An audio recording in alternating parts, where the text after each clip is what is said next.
యం బ్రహ్మా వరుణేంద్ర రుద్రమరుతస్తున్వంతి దివ్యైస్తవైః వేదైః సాంగపదక్రమోపనిషదైః గాయంతి యం సామగాః ధ్యానావస్థితతద్గతేన మనసా పశ్యంతి యం యోగినో యస్యాంతం న విదుఃసురాసురగణా దేవాయ తస్మై నమః.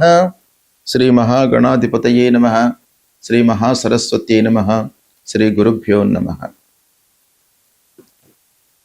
శుక్రగోచారము అంటే శుక్రుడు రాశి మారుతున్నటువంటి సందర్భంలో జాతకునికి ఎలాంటి ఫలితాలు ఇస్తాడు? శుక్రుడు శుభగ్రహము కాబట్టి శుక్రుడి యొక్క సంచారము తద్వారా కలిగేటువంటి ఫలితాలు మనకు చాలా ముఖ్యమైనటువంటివి. ప్రతి మనిషి కూడాను జీవితంలో సుఖమయమైనటువంటి ఒక అర్థవంతమైనటువంటి జీవితాన్ని గడపడానికి శుక్రుడి యొక్క అనుగ్రహము అంటే మన జన్మ జాతకంలో శుక్రుడు మంచి స్థానాలలో ఉండడము, గోచార రీత్యా మంచి స్థానాలలో శుక్రుడు సంచరించడము, ఇది చాలా ఆవశ్యకమైనటువంటి విషయం. కనుక శుక్రుడి యొక్క ఫలితం పైన మనము ఫోకస్ పెడదాం. శుక్రుడు ముఖ్యంగా మనకు ఎలాంటి ఫలితాలు ఇస్తాడు జాతకంలో లేదా గోచార రీత్యా సంచరిస్తున్నప్పుడు అనే విషయాన్ని మనం చూసినట్టయితే శుక్రుడు ముఖ్యంగా మనకు సౌఖ్యాన్ని, సంతోషాన్ని, ఆనందాన్ని ఇచ్చేటువంటి గ్రహము. అదేవిధంగా సంతోషము జీవితంలో ఉండాలి అనంటే కొంతవరకు ధనం కూడాను మనకు ప్రాప్తమై ఉండాలి, అంటే సంప్రాప్తం కావాలి. దానికి కూడాను కారకుడు శుక్రుడు, వివాహ కారకుడు శుక్రుడు. దాంపత్యము అన్యోన్యముగా ఉండడానికి అన్ని విధాలుగా సహకరించేటువంటి గ్రహము శుక్రగ్రహము. ప్రేమ వ్యవహారాలు, వాహనాల విషయం మూలకంగా మనకు సంతృప్తి జీవితంలో పొందడము, స్త్రీల విషయంలో మనము సంతోషంగా ఉండడము, స్త్రీల మూలకంగా మనకు పనులు నెరవేరడము, విలాసవంతమైనటువంటి జీవితం గడపడము, ఒప్పందాలు చేసుకోవడం, ఆర్థిక ఒప్పందాలు కానివ్వండి, పని విషయంలో ఒప్పందాలు కానివ్వండి, వీటన్నిటికీ కూడాను శుక్రుడు కారకుడు అన్నమాట. అంతేకాకుండా జీవితంలో ఆనందము, శృంగారము, అలంకారము, వ్యాపార విషయంలో లాభాలు, ఇవన్నిటికీ కూడాను కారకుడు శుక్రుడు. అలాంటి శుక్రుడి యొక్క గోచారము ఎలా ఉంది, అన్ని రాసులకు, ద్వాదశ రాసుల వారికి ఎలా ఉంది అనేటువంటి విషయం మనము తెలుసుకుందాం. కుంభరాశి వారికి శుక్ర గోచారం ఎలా ఉందో తెలుసుకుందాం. 14 మే 2026 నుండి 8 జూన్ 2026 మధ్యకాలంలో శుక్రుడు మిథున రాశిలో సంచరిస్తున్నాడు, అంటే మిత్రక్షేత్రంలో సంచరిస్తున్నాడు. కుంభరాశి అధిపతి శని, శనికి శుక్రుడు మిత్రుడు, తర్వాత శనీశ్వరుడికి బుధుడు మిత్రుడు, శుక్రుడు బుధులు మిత్రులు కాబట్టి ఈ కాంబినేషన్ బాగా కలిసి వస్తుంది. అయితే కుంభరాశి వారికి 5వ స్థానంలో శుక్రుడు సంచరిస్తున్నాడు, అంటే పంచమ స్థానంలో సంచరిస్తున్నాడు. పంచమ స్థానము చాలా అనుకూలమైనటువంటి స్థానం గోచార రీత్యా, త్రికోణ స్థానం. కనుక ఈ స్థానంలో శుక్రుడు సంచరిస్తున్నటువంటి సమయంలో శుభ ఫలితాలు మనకు ఎక్కువగా ఇచ్చేటువంటి అవకాశాలు ఉంటాయి. అయితే విద్యార్థులకు ముఖ్యంగా ఈ స్థానము 5వ స్థానం, విద్యార్థులకు బాగా కలిసి వచ్చేటువంటి సమయం ఇది. కొంత ఏకాగ్రతతో మీరు కష్టపడినట్టయితే తప్పకుండా మంచి ఫలితాన్ని పొందుతారు. ప్రేమ వ్యవహారాలు అనుకూలిస్తాయి. సంతానం కొరకు ఎదురు చూస్తున్నటువంటి వారికి కూడాను ఈ పీరియడ్ చాలా అనుకూలమైనటువంటి సమయం. ఈ సమయం లోపల కుంభరాశిలో జన్మించినటువంటి వాళ్ళు కన్సీవ్ అయ్యేటువంటి అవకాశాలు ఉన్నాయి. మహిళలకు చాలా శుభ సమయం ఇది. ఇకపోతే సంతానం విషయం లోపల, అంటే పిల్లల విషయం లోపల కూడాను మీరు మంచి నిర్ణయాలు తీసుకుంటారు. వాళ్ళను ఒక మంచి స్థితి లోపల మీరు నిలుపుతారు. కాబట్టి పిల్లల విషయంలో మీకు బాగా కలిసి వస్తుంది. ముఖ్యంగా విద్యార్థులకు పోటీ పరీక్షలలో విజయ సూచనలు కనబడుతున్నాయి. వివాహ ప్రయత్నాలు ముందుకు వస్తాయి, సత్ఫలితాలను పొందుతారు. కళారంగంలో ఉన్నటువంటి వాళ్లకు సంగీతము, సాహిత్యము, రచన ఇలాంటి విషయాలలో ఉన్నటువంటి వాళ్లకు వాళ్ళ యొక్క ప్రతిభకు గుర్తింపు లభిస్తుంది. కొత్త అవకాశాలు వస్తాయి.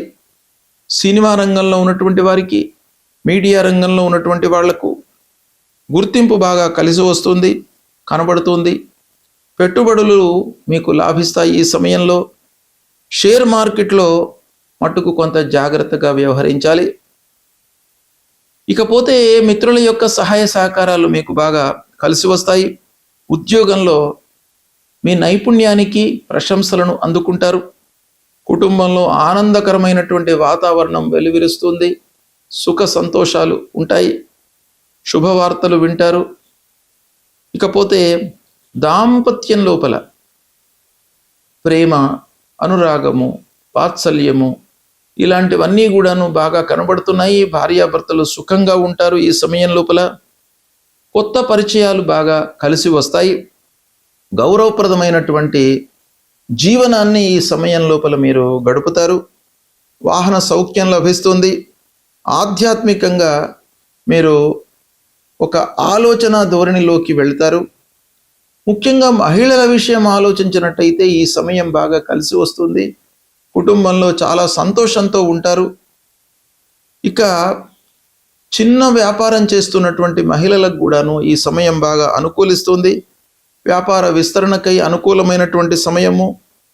ఆరోగ్యపరంగా ఆలోచించినట్టయితే నిలకడగా ఉంటుంది. మొత్తం మీద కుంభరాశిలో జన్మించినటువంటి వారికి ఈ శుక్రుడు సంచరిస్తున్నటువంటి సమయము బాగా కలిసి వస్తుంది. శుభ ఫలితాలను పొందుతారు. ఆనందంగా గడుపుతారు. గౌరవప్రదమైనటువంటి జీవన శైలి ఉంటుంది. చాలా సత్ఫలితాలను పొందుతారు. శుక్ర గోచారము అత్యంత ప్రాధాన్యతను సంతరించుకున్నటువంటి సంచారము. శుభగ్రహాలలో శుక్రుడు చాలా ముఖ్యమైనటువంటి గ్రహము.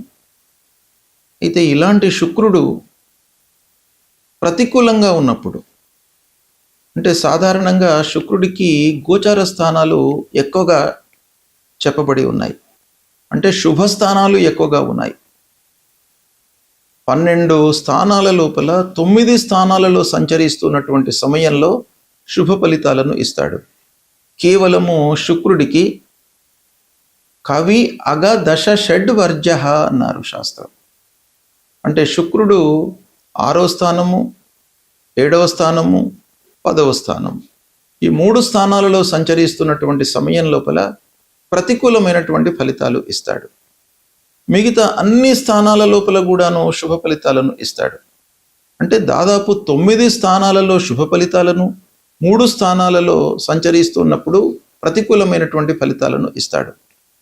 అంటే సాధారణంగా శుక్రుడి యొక్క సంచారము 75% మనకు మంచి ఫలితాలను ఇచ్చే అవకాశాలు ఉంటాయి. అయితే ఈ స్థానము, గోచార స్థానము ఒకటే కాకుండా రాశి అధిపతి, మన రాశికి అధిపతి ఎవరు, ఈ శుక్రుడు మన రాశికి ఎలాంటి సంబంధం ఉంది, శుక్రుడు ఏ రాశిలో సంచరిస్తున్నాడు, ఈ సంచరిస్తున్నటువంటి సమయంలో ఏదైనా పాపగ్రహ వేద ఉందా, విపరీత వేద ఏదైనా ఉందా, వీటన్నిటిని కూడాను పరిగణనలోకి తీసుకోవాలి. ఓవరాల్గా మనకు ప్రతికూలంగా ఉన్నప్పుడు మనం ఏం చేయాలి? సాధారణంగా 6, 7, 10 ఈ స్థానాల్లో సంచరిస్తున్నప్పుడు మనకు దుష్ప్రభావాన్ని ఇచ్చేటువంటి అవకాశాలు ఉన్నాయి.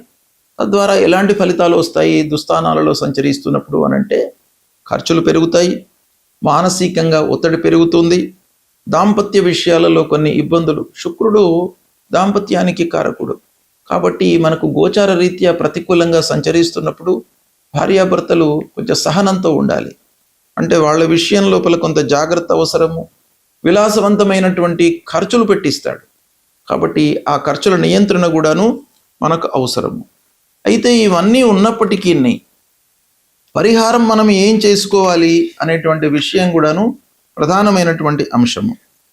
అయితే శుక్రుడు ప్రధానంగా ప్రతికూలంగా ఉన్నప్పుడు మనము శుక్రుడికి సంబంధించినటువంటి మూలమంత్ర జపం చేసుకోవడము, మహాలక్ష్మి అష్టోత్తరాన్ని ప్రతినిత్యం కూడాను పఠించడము, అమ్మవారిని పూజించడము, అమ్మవారి దేవాలయానికి వెళ్ళడము, ఇలాంటివి చేసినట్టయితే మీకు శుక్రుడి యొక్క అనుగ్రహం లభిస్తుంది. ముఖ్యంగా తెల్లటి వస్త్రాలను మీరు ఎక్కువగా ధరించండి ఈ సమయం లోపల. తద్వారా మీకు శుక్రుడి యొక్క అనుగ్రహం లభిస్తుంది. మీకు మంచి ఫలితాలను ఇస్తాడు. కనుక భగవంతుణ్ణి మనము స్మరించడము, కీర్తించడము, పూజించడము ఈ సమయం లోపల చాలా అవసరము. అది చేయండి.